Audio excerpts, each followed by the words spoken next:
It is important to understand how the different parts within the VAX system are connected to each other. This includes recognizing the correlation between the hardware and software components.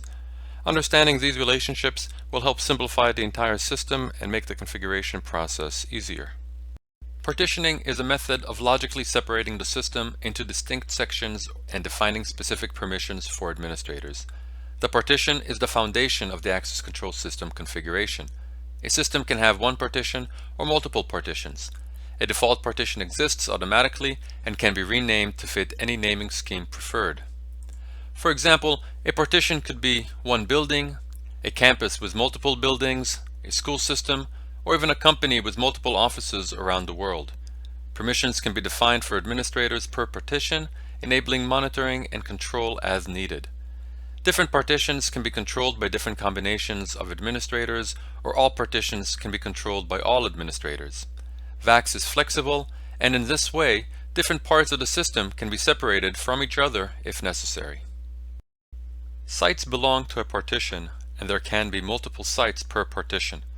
Door panels are associated with a partition through its site. For example, if our partition is a building, then the site could be a floor in our building. Door panels and their doors are on different floors. The lobby door would be on the main floor site, while the basement garage door would be on the basement site.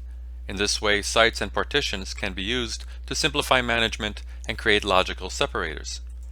Areas can be created within a site as well, and this enables the site to support anti-passback rules. When a user goes into one area, the system can limit that user's credentials from re-entering the same area without exiting first. Doors and readers are linked to the door panels. Doors can have more than one reader depending on the door panel model. Configuration of door and reader behavior is done specifically on the door and reader and not on the actual door panel. Door time zones are the behavior states and time schedules that are applied to the doors. In all, there are 8 different door states, including lockdown, card only, card and pin, and unlocked. The schedule of a door can change up to 20 times a day. Any combination of door states can be scheduled in a door time zone and then be applied to multiple doors. For example, during the week, the front door can be configured to be unlocked between 8 a.m. and 5 p.m. and then locked with card-only access the rest of the day.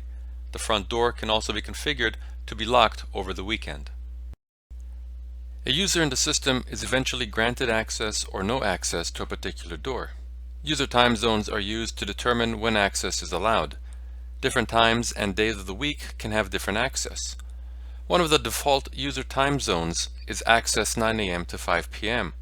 This user time zone grants access between 9 a.m. and 5 p.m. and restricts access the rest of the time for every day. For example, different user time zones can be used for different shifts. Users working the day shift will have access during the day, while users working the night shift will have access at night. The access privilege group is where the readers and the user time zones are linked. Users are then given access or denied access to readers based on the access privilege group they belong to. The readers grant access based on the door time zone at the time the user is trying to enter. For example, a laboratory door is locked with card-only access 24 hours a day. The doors and readers follow this schedule because they are configured with this door time zone. A user credential is presented at the reader.